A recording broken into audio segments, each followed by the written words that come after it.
It's not monkey bars on the balcony. It's a monkey stuck in the bars on the balcony. Hiya, George. It's still not normal. Oh, we may have to saw through it. She means the chair.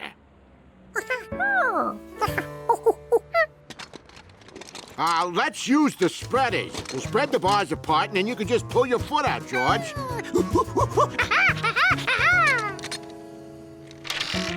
Oh, there you go. All in a day's work for the fire department. This fire department, anyway. Hi. Oh, this'll look great on our wall. Glad you like it. Now, come on, George, we've got to go. Oh, George can stay. He'll be our mascot. Okay, have fun, George. And be a good little monkey mascot.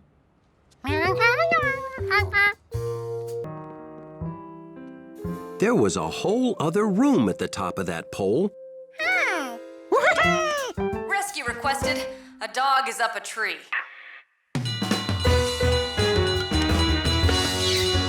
Oh, that George. Found him. Hey, George.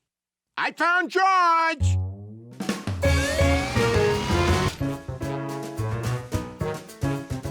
George could see the ladder wasn't long enough to reach Charky, so he helpfully suggested another tool. No, we're not gonna chop the tree down.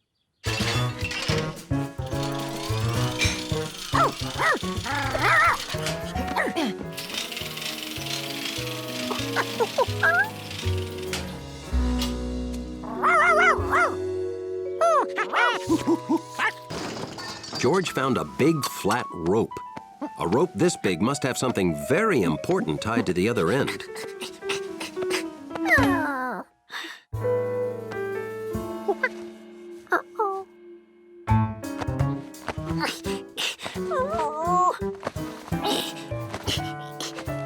Andy, look at what your mascot did. I'll show you a trick. Push that button.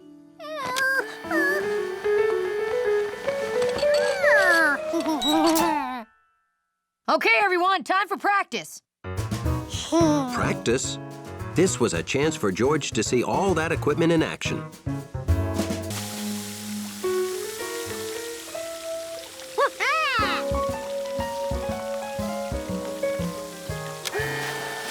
And he showed them that he remembered how to reel in a hose. Oh, stop! Look!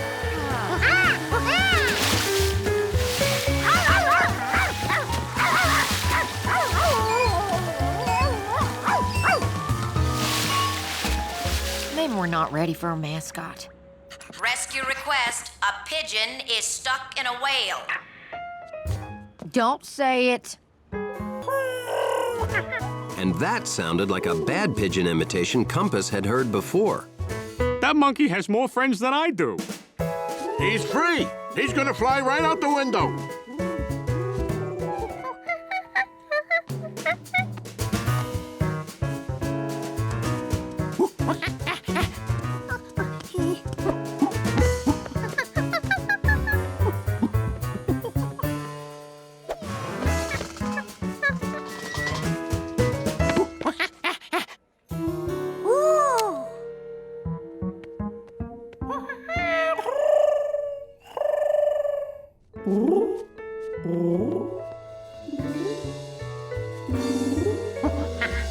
Compass was very happy to see a familiar, whatever George was. Look, George is bringing him out. George knew Compass well enough by now, so he pointed the pigeon directly at the far wall. Compass understood and flew the best he could for the far wall. And of course, missed completely.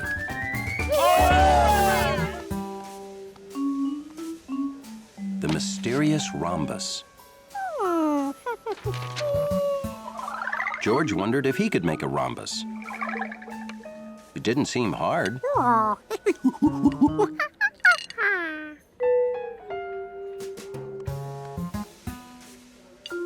Why did other shapes stack better?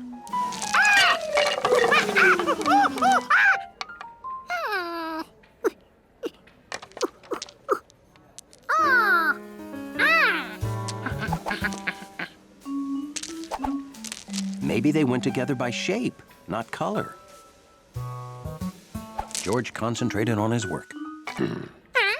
George hadn't expected any customers. I want a box of chocolates for my wife. Do you have mints? That doesn't look like a mint. The next blue one had the same filling, and it still wasn't mint. Look, I have more shopping to do. I'll be back for those mints. A mint had to be somewhere. George realized the candies that looked alike had the same filling, so he wouldn't have to bite all of them to find a mint, just one of each. Oh, what colorful candies. I want a pink one.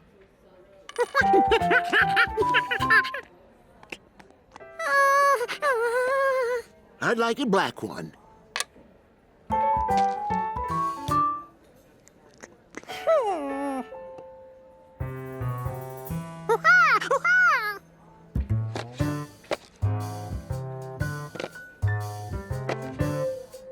I'd like a blue one. I'm only paying half price for this unless you have the other half. Do you have the other half? Can you please prepare my boxes? I'm going to miss my bus. I'd like a white one, or a red one, or maybe another blue one. George wanted to stop the interruptions so he could work on this box problem. Oh, are you giving out free samples? Gimme, gimme, gimme, Mommy, gimme! My order, please. Hello? George just wanted to keep everyone quiet so he could think. Huh, customers. Who'd have thunk? 8 pinks and 4 greens. In 2 boxes. Oh, of course.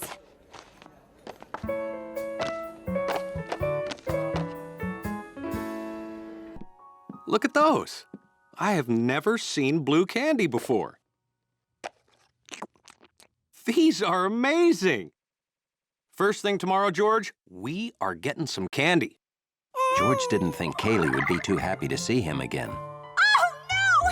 It's that monkey who gave away all my candy! Oh. George wanted to avoid seeing Kaylee without seeming obvious. Oh, George, you don't need a tie. Don't you want to buy some candy?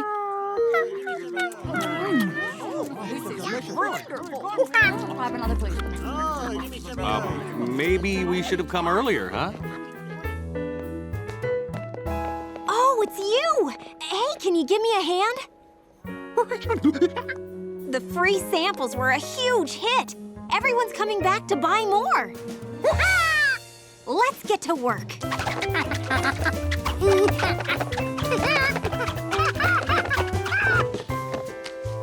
We're nearly sold out, and I have tons of advance orders. Now I can go buy more ingredients.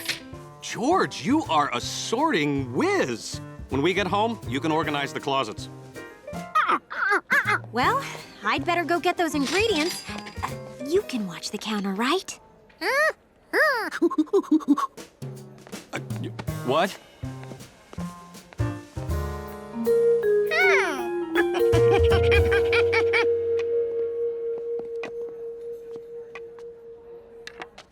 I need 2 dozen mints, 15 pinks, 11 whites, and 16 boxes. And then it starts to get complicated. 13 blue ones, 8 green ones, 1 black and white one, in however many boxes. George. Fills, 4 reds, 5 whites, 6 blues, 19 purple dot triangle ones, and 53 cylinders evenly distributed in small boxes. Then 131 blue ones individually wrapped with tiny green ribbons.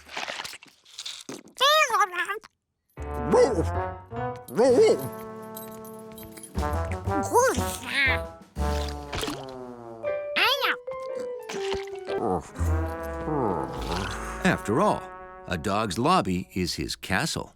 Oh, a little monkey. Beep to him.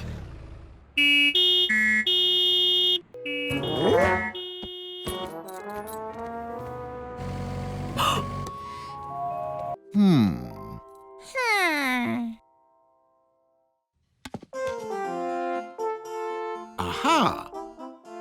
4 stripes long. Exactly 4 cannebrats. Very good.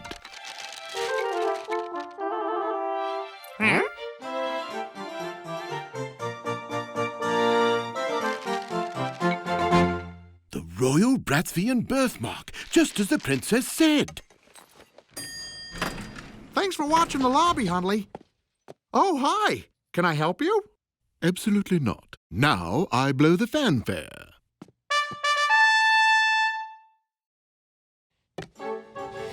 So, is it he? I believe so, Your Highness. Your Highness? What? You are in the presence of Her Royal Majesty, the Princess of Bratsvia. So now, we bow.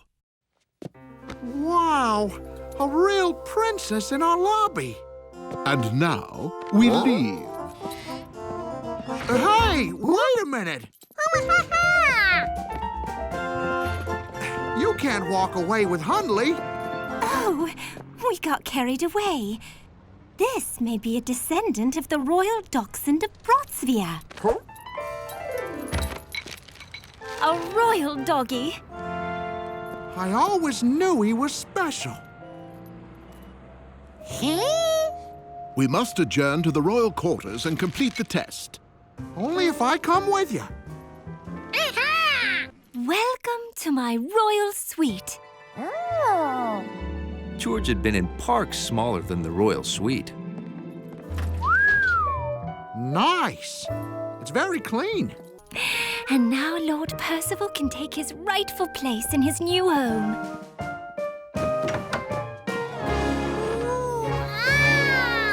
New home? You want us to live here? Not you, just Lord Percival. Do you want to live here, boy? Hundley didn't really understand what was going on. He was having too much fun.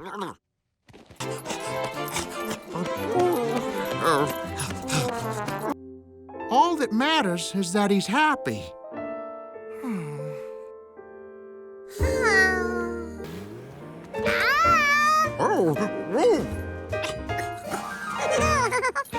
George had never seen Hundley this happy to see him. Percival! You haven't touched your Bratsvian beet casserole. Now you eat.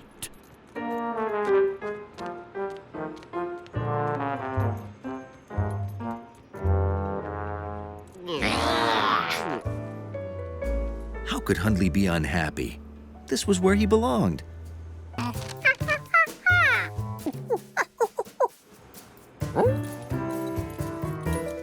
That dog was as high as the 3rd boot buckle. Was Hundley?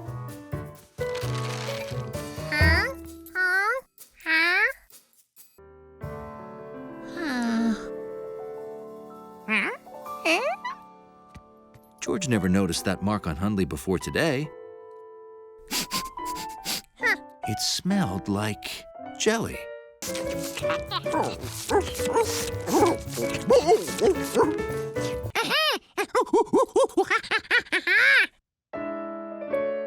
Wait, look! Lord Percival's royal birthmark has vanished. Impossible. That would mean... He's not Lord Percival after all.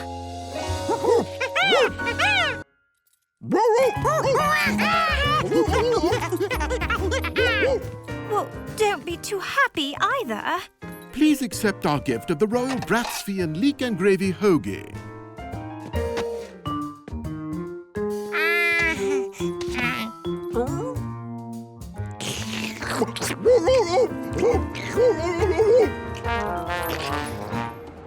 So the next morning, the man with the yellow hat packed a picnic lunch.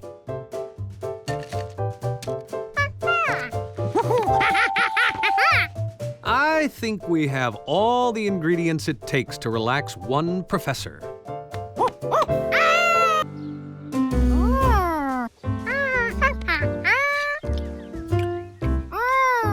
Well, this is all going perfectly. I think you'd like a pickle.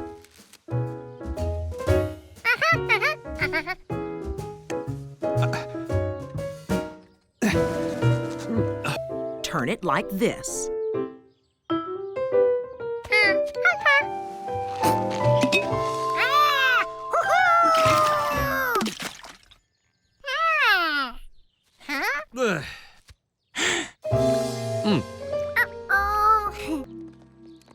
This is sure to relax you. Well, honestly, I'm just as happy sitting on the ground. But what could be more relaxing than hanging from a tree? Watch. You just lie back and let your troubles melt away. Oh, thanks, George.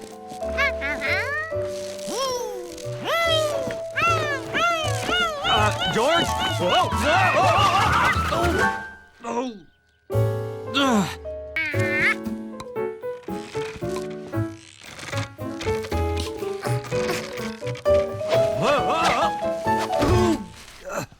Now, we're not going to create any more work for Professor Wiseman, right?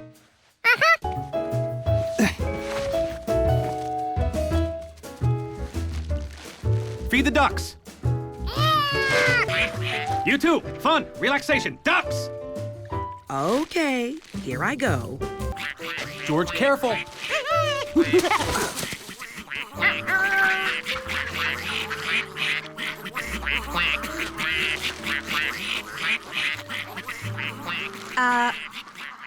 No problem, we're still feeding them, right? It's fun, huh? Right? Ducks! But your hat is waddling away.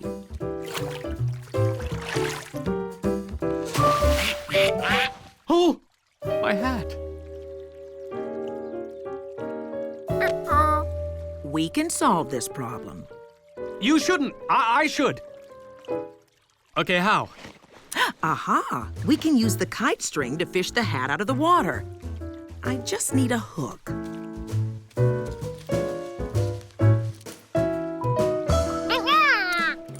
Perfect choice.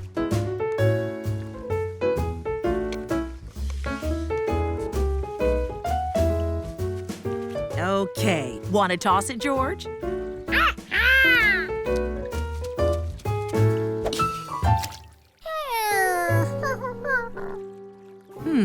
We need more weight.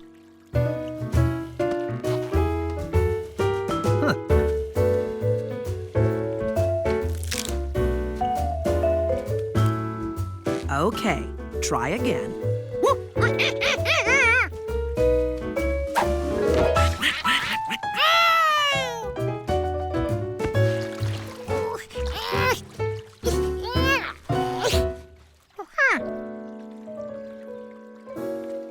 Aha! See that branch? We can use it to lift the hat. We can?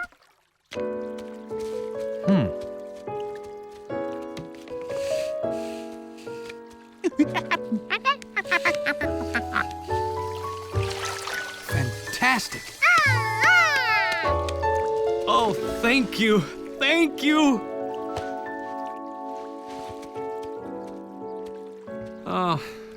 This wasn't what I planned. All you did was solve problems for us. Please accept my apology. Apology for what? I had a very relaxing day. Relaxing? Exactly. Hands-on problem solving. Not like work where I just answer questions and shuffle paper. Well, then, you're welcome. Well, see ya. Oh, okay. Wow. Who knew relaxing could be so exhausting? I call this extreme hopscotch. You think he can handle it? Yeah! You can go first.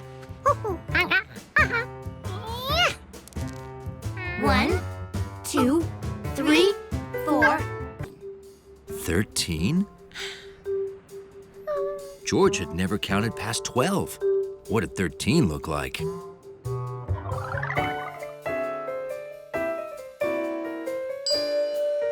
Of course.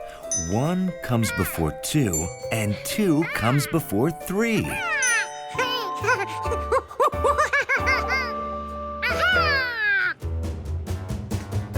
13, 14, 15, 16. If there was ever a time George needed his lucky cap, it was now. Ooh.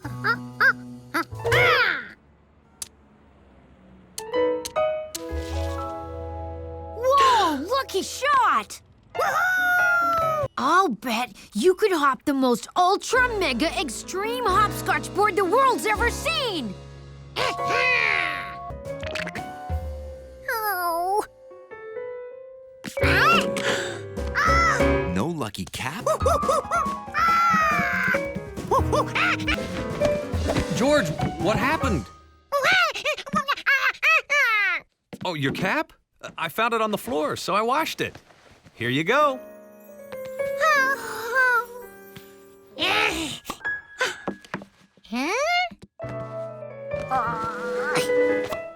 Uh-oh, it shrunk in the wash.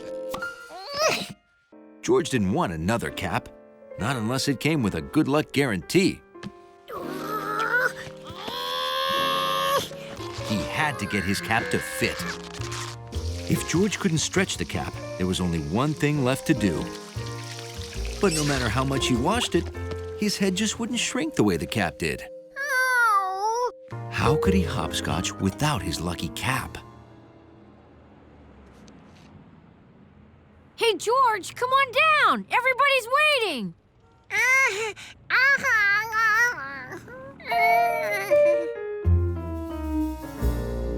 Okay, George, it's ultra extreme, so when you get to the flower stand, you have to stop and smell the tulips, then go under the flower stand. I'll bet he can't even get through it one time. As long as he wore his lucky cap, George figured he'd have luck.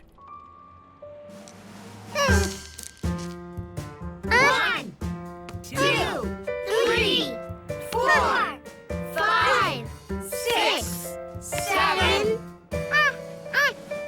8, 9, 10, 11, 12, 13, 14, 15, 16, 17, 18, 19, 20.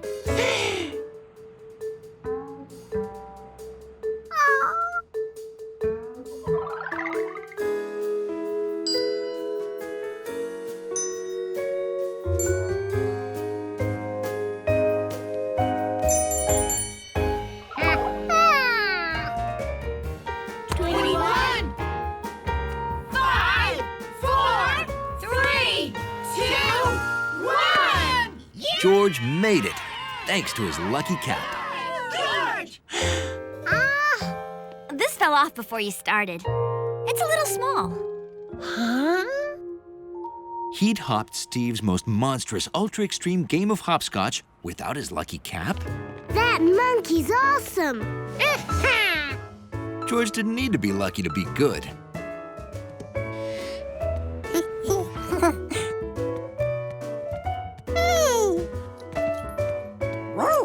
It was the perfect size for a dachshund. Hey, Hundley, you won a lifetime supply of dog treats. Huh? Yeah, it happened yesterday, but I forgot to tell you.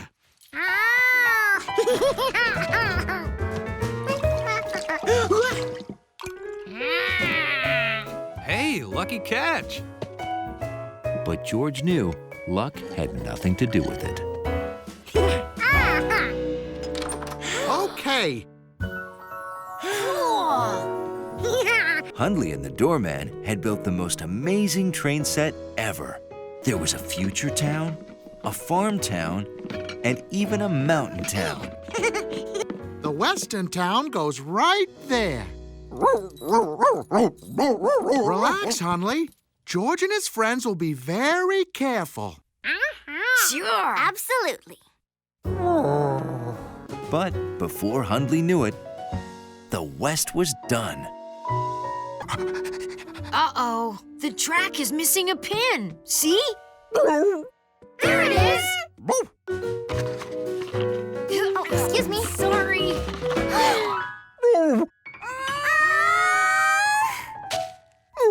The pin was lost, Don't worry. We'll find it. but the apartment was a wreck.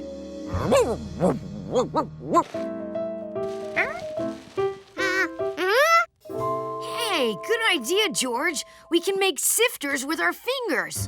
First we had you, then we lost you. Wish we'd see you once again. First we had you, then we... Howdy, Deputy.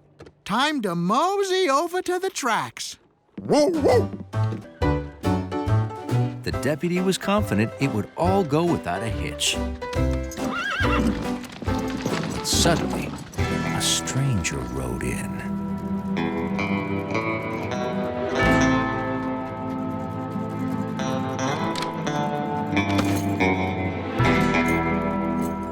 A stranger could be bad news.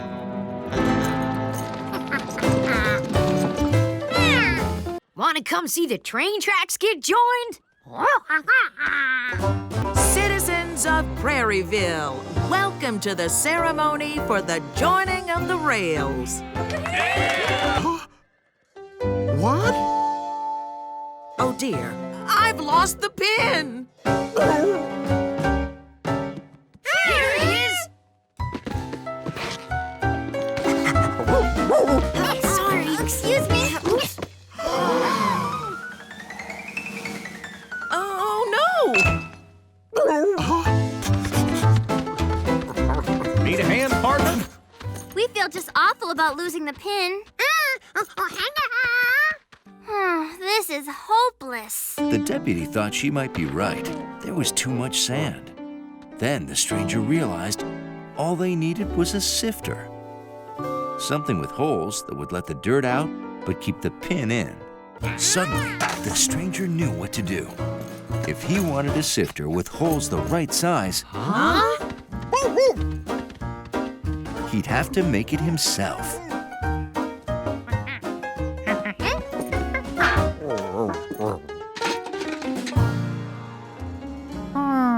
This was bigger than the pin from the box. If the stranger used it to make holes, the pin would fall through them. But this was a perfect size nail. It would make a hole that would let the dirt out, but keep the pin in.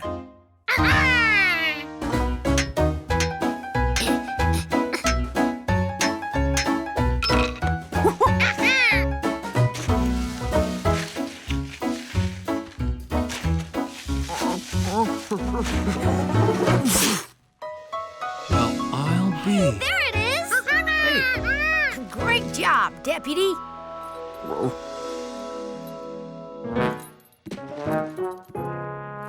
Hey, there it is. Way to go, Hundley. You've got the best sifter of all. Yeah, your nose. Now, who should put in the pin? We don't want to lose it again. Hey, my town! It's all set up. Aw, and you saved the last pin for me.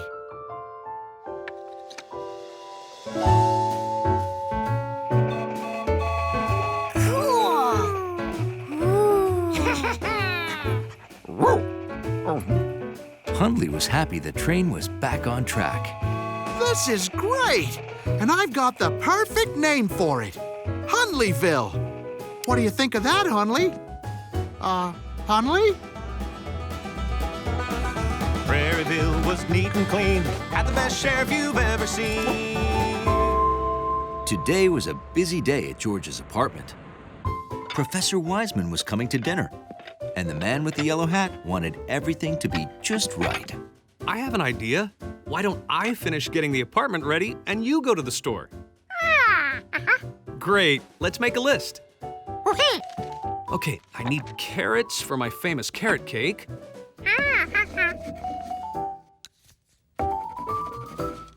Cucumbers for my famous cucumber soup.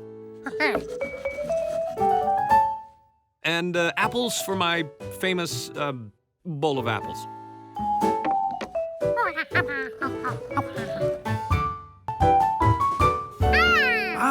Welcome to Hua Mai Grocery and Takeout. It's our grand opening.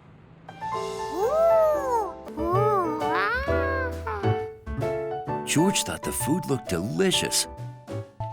But the fruits and vegetables looked different somehow.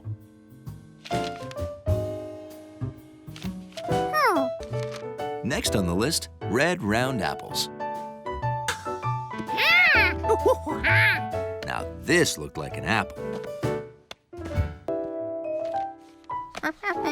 Were these carrots? George didn't know for sure, but they looked like carrots and were bunched up like carrots.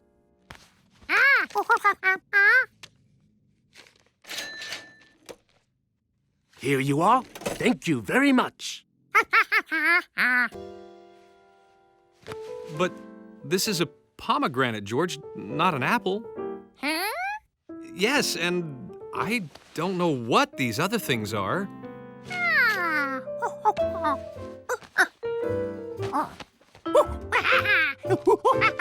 I'm sorry. I can't read this. Oh. Why don't we taste some things, and then maybe you can find what you want?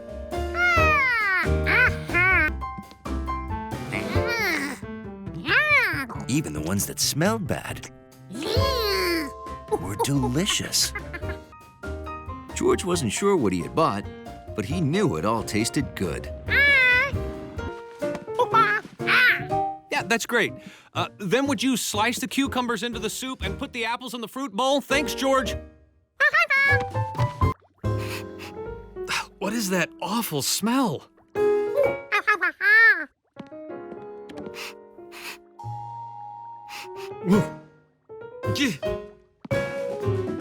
George, thanks for finishing the soup. It smells strange. Is this a cucumber? It tastes like eggplant. It is eggplant. So what did you put in the carrot cake?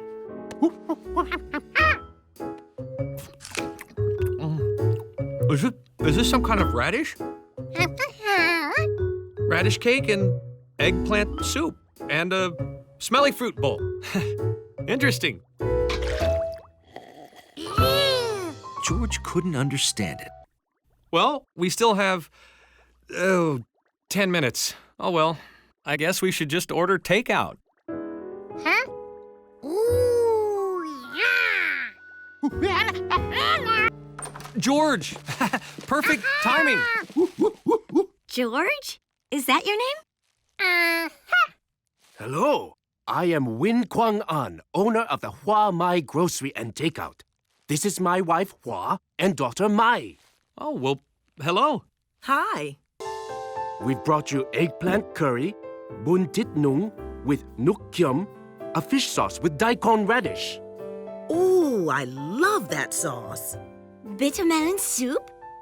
Sa hat lo, which is pomegranate seeds in coconut cream and durian shakes. It all looks great. And there's so much. Would you join us? Huh? We would be honored. A few days later, George headed back to Hua Mai.